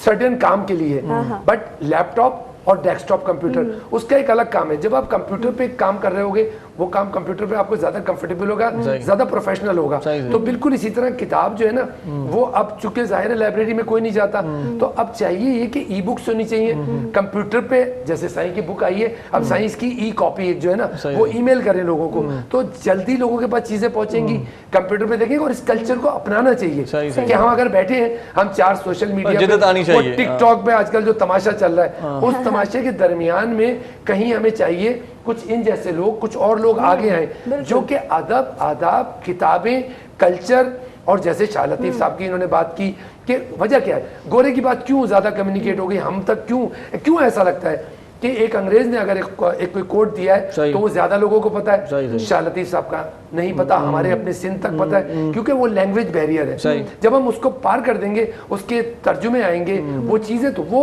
क्या होगा, वो लंदन के एक प्रोग्राम में शाह लतीफ साहब कोट हो रहे होंगे, क्योंकि वो बैरियर है, लैंग्वेज बैरियर है, उसको वो कैसे तोड़ा जाएगा। इन जैसे लोग जब उसका तर्जुमा करेंगे, वो तर्जुमा ई पे जाएगा, फिर वो सोशल मीडिया पे जाएगा, फिर वो ईमेल्स पे जाएगा, तो जाहिर है इस तरह हमारा कल्चर डेवलप होगा। एक चीज़ मैंने नोट की है, हमेशा कोई ना कोई न्यूज़ में कुछ ना कुछ सुनते हैं, कहीं पर सेमिनार हो रहे हैं, बाहर अलग अलग कंपनीज़ के हो रहे हैं, लेकिन यहाँ से जितने शेर व शायरी, अदीब, आदाब की जो बुक्स हैं, जितनी चीज़ें हैं, जितना बेनिफिट बाहर के लोग उठा रहे हैं, और हम इतने खुश नसीब हैं कि वो इतनी खूबसूरत धरती हमारे पास है, इतने प्यारे शायर हमारे साथ हैं, सब हमारे पास है, लेकिन हम लर्न नहीं कर रहे हैं, हम सीखना नहीं चाहते। या अगर कोई चीज़ आ भी जाती है आपके सामने, आप पढ़ते हो, आफ्टर दैट आप उसको भूल जाते हो और मूव होना चाहते हो, आप दूसरों को फॉलो कर रहे हो, लेकिन दुनिया हमें देख रही है, हमसे सीख रही है, हमें फॉलो कर रही है, और हमने खुद को पीछे छोड़ दिया है। तो ये सारी चीज़ें बहुत वजह ज़्यादा उसकी end मैं हो थोड़ी गई सी हैं। ऐड ऑन करूंगा। जब देखें मुझे गैस का मसला होगा, इलेक्ट्रिक का मसला होगा, लाइट नहीं होगी, रोजगार नहीं होगा, मेरी कौम बहुत अच्छी है। ये अगस्त का महीना वैसे भी, तो ये वैसे भी हमें बहुत ज़्यादा खुशियों का महीना है। हमारे अगस्त चल रहा है, 14 अगस्त को भी इंशाअल्लाह ताला हम सेलिब्रेट करेंगे। हमें रियली, मैं इस वक्त कोई ऐसे नहीं कि पाकिस्तानी जज्बाती पाकिस्तानी की तरह ना मैं कह रहा हूँ क्या धरती, नहीं, वाकई हमें ना चारों मौसम मिले, हमें वादी मिली है, हमें गिलगित बिल्तिस्तान जैसी इतनी खूबसूरत जगह मिली है। मसला क्या है, जो आप जैसे और हमारे जैसे लोग वो जो किताबों की तरफ उस कल्चर से थोड़ा हट गए ना, वजह क्या, उलझा दिया है रोजगार में, और लाइट नहीं है हमारे यहाँ, लोड शेडिंग, गुर्बत, ऊपर से कोरोना। तो बेसिकली ऐसा नहीं है, हमारी कौम दुनिया की हर कौम से अच्छी है। आप ये देखें जिस सरकमस्टेंसेस में हमारी कौम इतना कर रही है माशाल्लाह दुनिया से मुकाबला, अगर हमें अच्छी माहौल मिल जाए, यानी कि पानी, बिजली, गैस, ये सहूलतें, सेहत की सहूलतें, तालीम की सहूलतें हों, ये पाकिस्तान, ये सिंगापुर कितना बड़ा है, कितना बड़ा सिंगापुर, मेरा ख्याल है शायद कराची से भी कम की आबादी है, ठीक है जी, लेकिन कहाँ है वो, आप देखें उसको कहाँ है। हम तो 22 करोड़ की आबादी है और हम उनसे ज्यादा टैलेंटेड है। मैं को इस वक्त इसलिए नहीं जज्बाती पाकिस्तानी वाले, क्योंकि मैं एक मतलब बहुत सारे शुबों में जाता हूँ, मैं देखता हूँ दुनिया में लोगों को और यहाँ के लोगों को भी कंपेयर करता हूँ। जब हमें वो फैसिलिटेशन मिल जाएगी ना, थोड़ा सा अच्छा माहौल, ये सियासत की जो, जैसे अभी साई ने कहा, सियासत की गंद, सियासत जरूर होनी चाहिए लेकिन गंदी वाली नहीं, अच्छी वाली सियासत जो बाहर होती है। वो सियासत क्या होती है, वो मुल्कों के लिए होती है, मुल्कों की इकोनॉमी को बेहतर करने के लिए होती है। वो सियासत होती है अवाम के मसाइल को हल करने के लिए। हमारे यहाँ सियासत क्या है, पैसे बनाने के लिए। इस वजह से फिर भी हम बहुत अच्छी कौम है यहाँ पर जो अल्हम्दुलिल्लाह। है इल्जाम लगाए जाते हैं एक दूसरे के ऊपर, और एब्यूज लैंग्वेज भी आजकल तो यूज होती है बहुत ज्यादा। सोशल मीडिया को बेहतर करने के लिए। बाहर अगर इलेक्शन होता है, वो लोग एंटरटेन करते हैं अपने अवाम को, मतलब ऐसे प्रोग्राम्स बनाते हैं, खुद पहुंच जाते हैं स्टेज पर, खुद एंटरटेन करेंगे, कोई ना कोई ऐसी बात करेंगे ताकि आवाम हंसे, उनसे बात करे, उनके साथ कनेक्ट हो और इजी फील करे उनके साथ। और यहाँ पर तो मतलब वो दूर दूर, इतने दूर खड़े हुए हैं और आवाम इतने दूर खड़ी हुई है। और जी जी, सियासत जो बुनियादी जो मुहरिक है ना, वो है पीपल टू पीपल कॉन्टेक्ट सियासत। जेकॾहिं उहा कान्हे, भुट्टो साहब छो मशहूर हो, Zulfikar Ali Bhutto was a great leader, why because he had a very intimate contact with people, message, माण्हुनि सां हुनजो रब्तो हुयो, वास्तो हुयो। अदब बि ईअं आहे, जेसिताईं जंहिं शाइर जो, जंहिं कंपेयर जो, जंहिं आर्टिस्ट जो, जंहिं सिंगर जो जेकॾहिं अवाम सां कॉन्टेक्ट नथो रहे त उनजी का फ़ादियत नथी रहे। जंहिंखे तव्हां सादन लफ़्ज़नि में चओ गुणे चयो पे अवामी शाइरी, ठीकु आहे, अवामी शाइरी उस्ताद बुखारी अवामी शाइर हुयो न, उन जो शो मशहूरु आहे। ऐं रही ॻाल्हि साईं सोशल मीडिया जी ॻाल्हि कई, मां थोरो उन ते ॿुधाईंदुमि। सर, हिन महिल मोबाइल मुंहिंजे हथ में आहे, सोशल मीडिया हाणे लैपटॉप कंप्यूटर मां कढी करे हिते अची वियो आहे। हिन में हिनखे असां चवंदा आहियूं जर्नलिज़म में fourth screen. First screen was cinema, human being create कयो, पोइ टेलीविज़न, पोइ लैपटॉप कंप्यूटर, ऐं हाणे फोर्थ स्क्रीन यानी मोबाइल। त यानी एतिरो असां जी माना एक्सेसिबल थी वई आहे, असां एॾा डेवलप्ड कंट्री, हर शइ जी सहूलियत आहे। तव्हां इहो न सम्झो त हिन महिल सिर्फ़ु मां हिन महिल कराचीअ में वेठो आहियां, हिन महिल मूंखे टीवी जे ज़रिए सॼी दुनिया ॾिसे थी, मां सॼी दुनिया में वेठो आहियां, सॼी दुनिया जे खीसे में उनखे ओके ॿुधायूं। इन हिसाब सां अॻे माण्हू चवंदा हुआ कि अहिड़े उभरे सुभरे माण्हू खे चवंदा हुआ तो जहिड़ा माण्हू मां खीसे में खणी घुमाईंदा, हाणे बस सॼी दुनिया खे खीसे में खणी था घुमाइनि। माण्हू त ठहियो, छो जो अदब में ॿिनि क़िस्म जी दुनिया हूंदी आहे। हिकु ख़ारजी दुनिया जंहिंमें क्लासिकल शाइर ऐं राइटर वधीक इंट्रस्टेड हूंदा आहिनि, ॿी हूंदी आहे अंदरूनी दुनिया, अंदरूनी कैफ़े, उनमें रुमानवी शाइर वधीक हूंदा आहिनि। ॻाल्हि पिया कयूं सेजिस ऑफ सिंध, मुंहिंजो पेज आहे सर, जंहिंखे सिंधीअ में मुडात अनोखी आंदी आहे जे नाले सां कयो आहे, ऐं उन में अंग्रेज़ी अदब, अंग्रेज़ी में बि मां लेक्चर ॾींदो आहियां, उन खां अलावा सिंधीअ में बि। हीअ नेमत खोड़ो साहिब जो हिकिड़ो शाइरी हुई, माना पोएट्री, मां तव्हांखे पहिरियां सिंधी में ॿुधाए, उनजो मां मंज़ूम अंग्रेज़ी में तर्जुमो कयो आहे, उहो बि अवां सां वंड कयां थो। नेमत खोड़ो साहिब चवंदा त मूं सम्झियो हो तूं मुंहिंजो सहारो थींदीअ, मूंखे हिकु अहिड़े देश में वठी वेंदीअ जिते ज़ोरीअ यादि करण सां बि ॾुख यादि न ईंदा आहिनि। मूं सम्झियो हो तूं मुंहिंजो सहारो थींदीअ, मूंखे हिकु अहिड़े देश वठी वेंदीअ जिते ज़ोरीअ यादि करण सां बि ॾुख यादि न ईंदा आहिनि, मुश्किलातूं मुस्कुराहटूं बणिजी वेंदियूं आहिनि। ईअं न थियो, तूं बाहि जो हिकु उल्लू साबित थी मुंहिंजी ज़िंदगीअ में बाहि जो उल्लू। उल्लू सॉरी हा तूं बाहि जो हिकु उल्लू साबित थी मुंहिंजी ज़िंदगीअ में ॿरी पोइ विसामी वएं ईअं थो लॻे तुंहिंजो मक़सदु मूंखे जलाए हमेशह लाइ ऊंधाओ करणो हो ऐं आऊं आहियां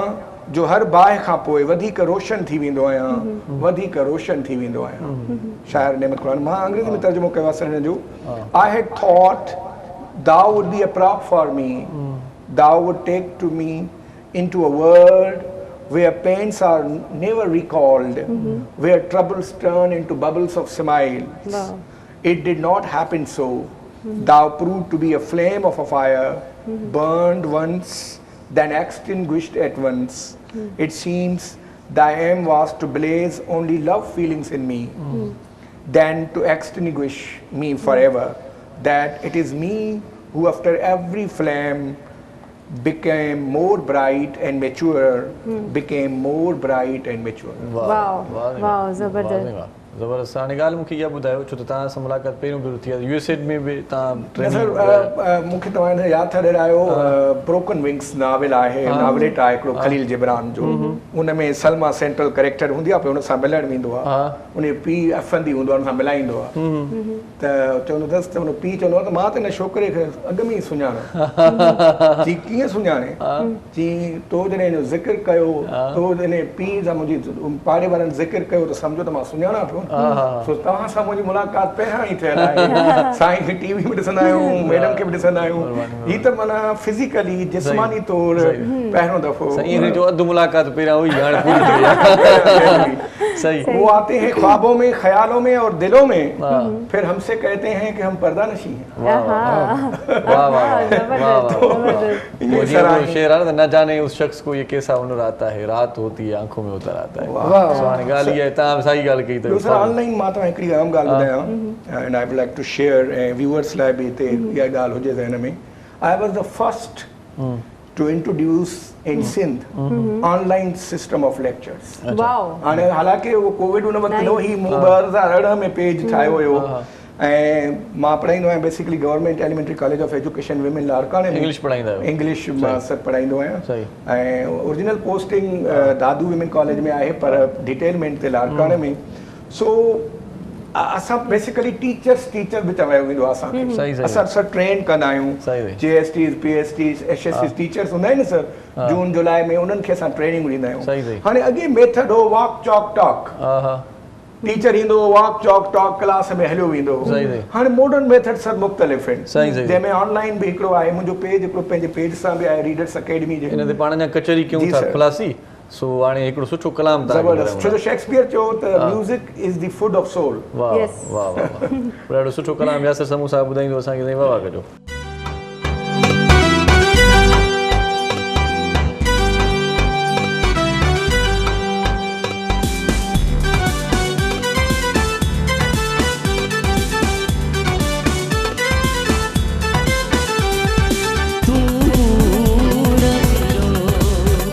जानी तू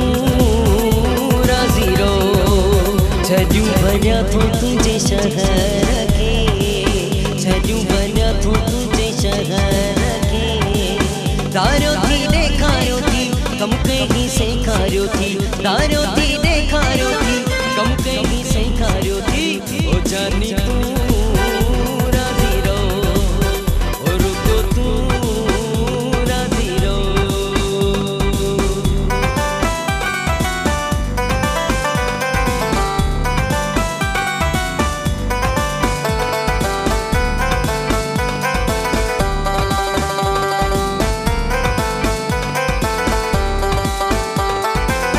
असा सदाई तुझी नौकरी ॾिनी आहे सिलोई हो दिलो तो छजो तो छिनी आहे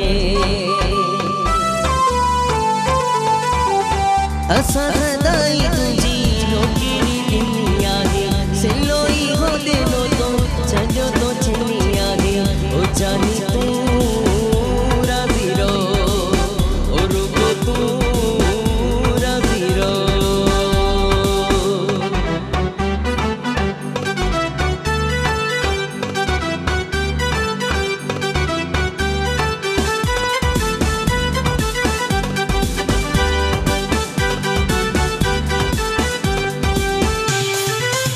आशिक माण्हू माया वींदा से काॾे जानी छिकी दे ओॾे असां ईंदा से ताॾे जानी आशिक माण्हू माया वींदा से काॾे जानी ईंदा से ओॾे असां छिकी दे जाॾे जानी ओ जानी तूं राज़ी रहो ओ रुगो तूं राज़ी रहो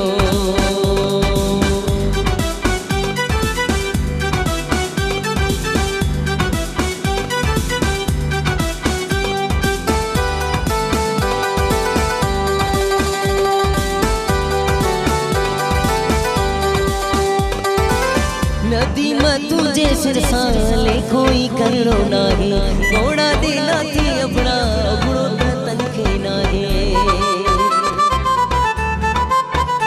हो नदी में तुझे सिर साले कोई करो नाही घोड़ा देना थी अपना बुढ़ो तनखे नाही ओ जानी ओ जानी ओ जानी तू राज़ी रहो ओ जानी तू छजू बना तो तुझे शहर के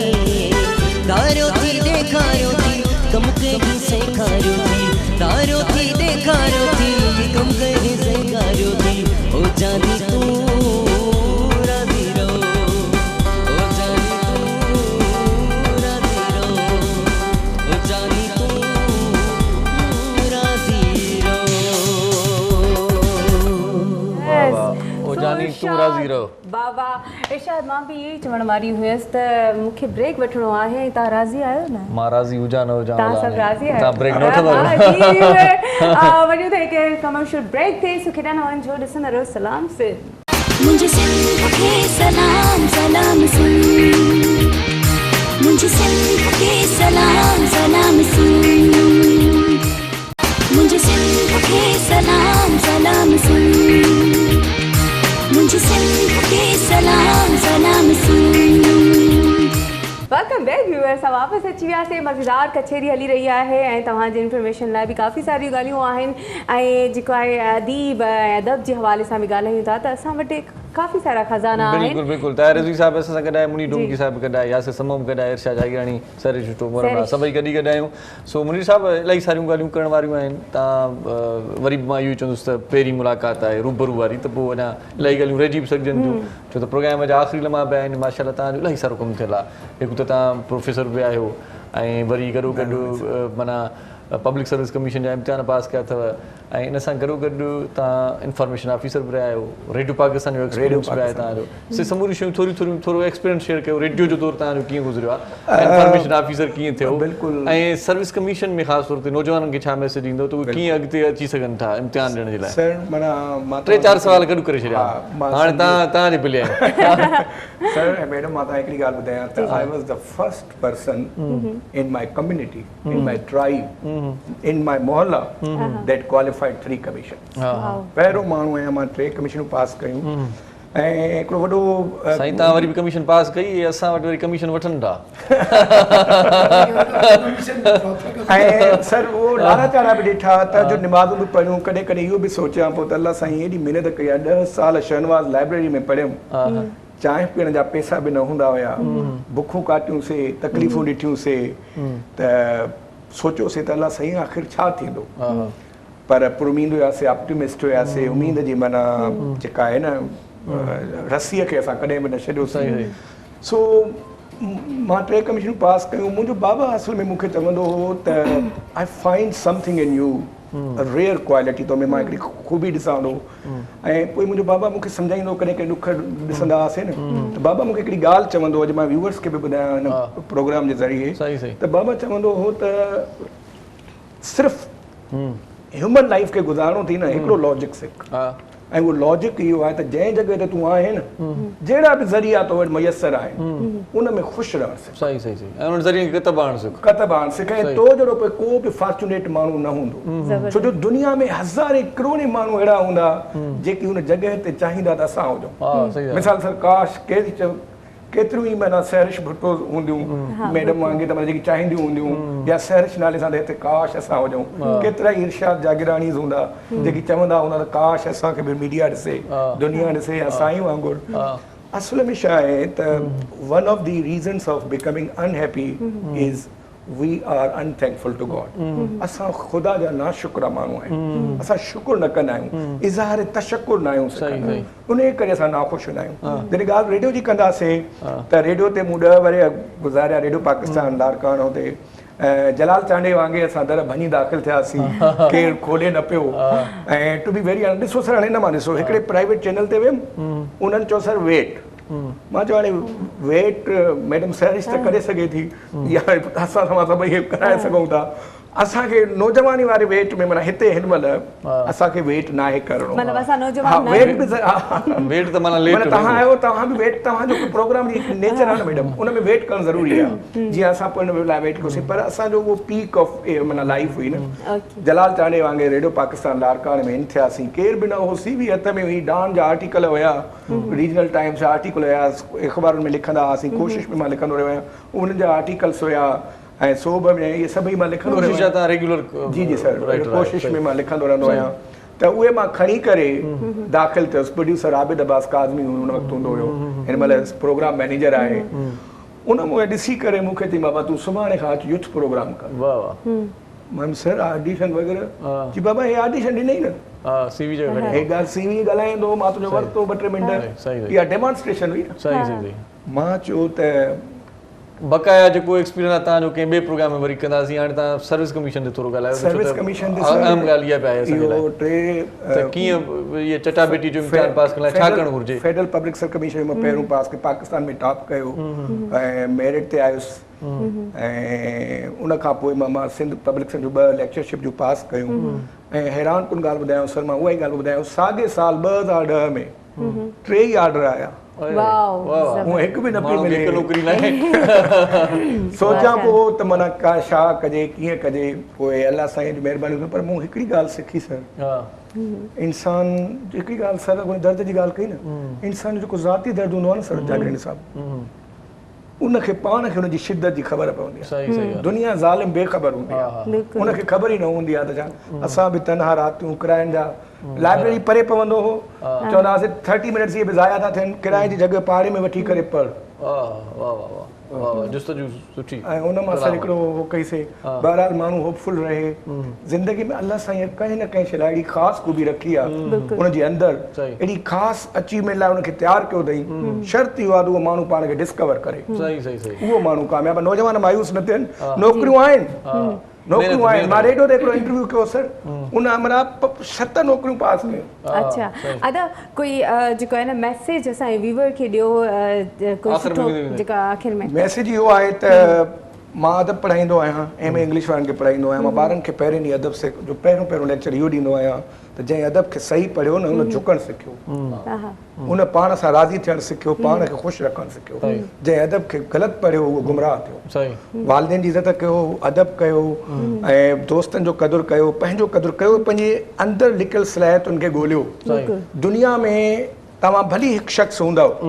पर इहे दुनिया में ई तव्हां सुभाणे साबित थी वेंदव त तव्हां ई हिकिड़ा शख़्स हो जेको को कारनामो करे वियो। सही बाबा। ताहिर भाई आखिर में कोई अच्छी सी बात जो याद रह जाए, वैसे भी आपकी बातें सारी याद है। बिल्कुल सही। साईं की बात को मैं थोड़ा सा आगे लेके जाऊंगा कि एक तो वही बात कि अल्लाह की रहमत से मायूस नहीं होना चाहिए, और इंसान को ज़िंदगी के हर दौर में मेहनत करते रहना चाहिए। अच्छा एक चीज़ जो हमारा जो दौर था, उस दौर में मैं समझता हूँ इतना टफ टाइम नहीं था। अब जो दौर है ना, वो आने वाली जो जनरेशन है उसके लिए स्पेशली मैं कहूँगा कि उसके लिए बहुत टफ टाइम है, क्योंकि कोरोना के बाद दुनिया बदल चुकी है। कोरोना के बाद दुनिया की इक़्तिदार बदल गई है। नई जनरेशन को बहुत मेहनत करनी है और बहुत संभल के चलना है। अगर वो केयर नहीं करेंगे तो उनके लिए सक्सेस हमारे लिए शायद आसान थी, लेकिन उनके लिए और मुश्किल है। सही बात है, सही बात है। जी यासिर सर, बाद में तव्हां खां सॉन्ग बि ॿुधंदा, ज़रूरु ॿुधंदासीं, पर कोई हिकिड़ो नंढो मैसेज कोई स्वीट सो ॾेई छॾियो। बस मैसेज मुंहिंजो इहो आहे त जीअं अदा जन ॻाल्हि कई त पंहिंजे अंदर में पाण सलाहियतूं ॻोल्हियो, ऐं जेकॾहिं जिन अदब सुठो पढ़ियो आहे उन्हनि अदब कयो आहे, ऐं जिन अदब खे न पढ़ियो आहे त उहे बेअदब थिया आहिनि। सो अदब लाज़मी आहे। मां चवंदुमि त वॾे नंढे जो अदब कयो बसि। बिल्कुलु। ऐं मां हिकिड़ी नंढी ॻाल्हि हिकिड़ी कंदसि, मैसेज ना आहे, बसि हिकु इंफॉर्मेशन आहे जेको इंसान तजुर्बो गुज़ारे थो त उहो शेयर ज़रूरु करे पंहिंजी ज़िंदगी, शायदि कंहिंजी न कंहिंजी ज़िंदगी में उहो शइ थींदी हुजे। त मां सिर्फ़ु एतिरो चवंदसि त हमेशह सही वक़्त जो इंतज़ारु कंदा कयो, जल्दबाज़ी न कंदा कयो। जेसि ताईं तव्हांखे अगरि मुश्किल वक़्तु आहे न त इन शइ जो ज़रूरु यकीन रखो त अधु राति थी आहे त सुबुह थियण में देरि न आहे। सो पंहिंजो ख़्यालु रखो, खोड़ सारो, वरी असां ॿीहर मिलंदासीं। मूंखां मैसेज वठो ई कोन था, मां तव्हां ॾे अचण वारी मां तव्हांखे कीअं मां हाणे मैसेज ॾियां कोन थो, मां तव्हांखे मैसेज करे छॾींदुमि। अच्छा ठीकु हाणे आहे, प्रोग्राम खे पूरो कयो। हा पंहिंजो प्रोग्राम पूरो न मां तव्हांजी तरफ़ ई अचां पई त इरशाद तव्हां जेको आहे वीवर सां तव्हां ॻाल्हायो ऐं असांखे अलविदा करिणो आहे। साईं तव्हां ईश्वर ने ख़ैर करे। आख़िर में वेंदे वेंदे यासिर समी साहिब खां हिकु ख़ूबसूरत कलाम ॿुधंदासीं। मुनीर डोमगी साहिब तव्हांजी वॾी महिरबानी, लख थोरा तव्हां प्रोग्राम में आयो। ताहिर भाई बहुत शुक्रिया पर प्रोग्राम में तशरीफ़ लाइ। प्रोग्राम हिते पूरो थिए थो, इंशाअल्लाह हयाती बख़ैर वरी ही मेला मचाईंदासीं ऐं तव्हां ताईं सुठा प्रोग्राम पहुचाईंदासीं। इरशाद जागीराणी सरिश भुट्टो हिते मोकिलायूं था। पंहिंजो पंहिंजनि प्यारनि जो, दिलि वारनि जो, घर वारनि जो, नंढनि ॿारनि जो, बुज़ुर्गनि जो, बीमारनि जो ऐं उन्हनि जो बि ख़्यालु रखिजो जिन जो ख़्यालु रखण वारो केर बि कोन्हे। पाण सदाईं गॾु आहियूं। मोकिलाणी कहिड़ी, जी लतीफ़ जी मिठी ॿोली। अल्लाह भाई।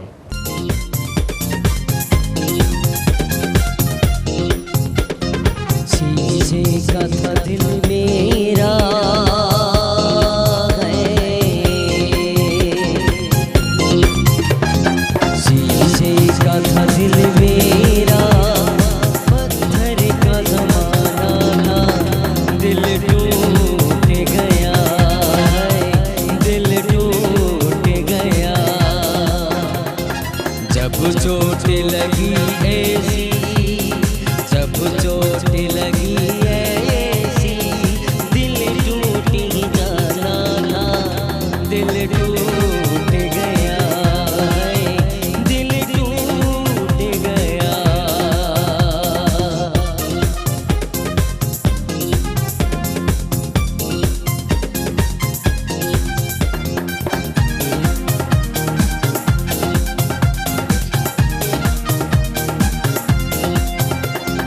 इन हुस्न के जलवों ने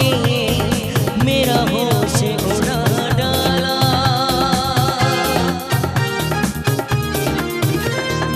इन हुस्न के जलवों ने मेरा होश उड़ा डाला,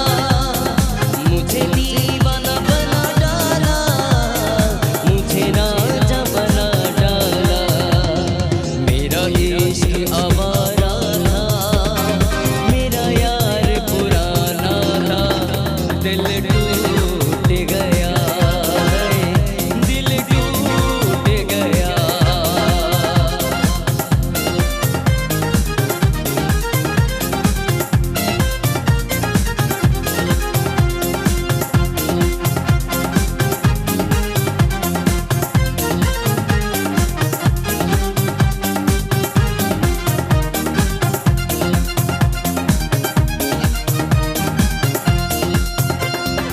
अंजाम मिला मुझको ये आँख लड़ाई का,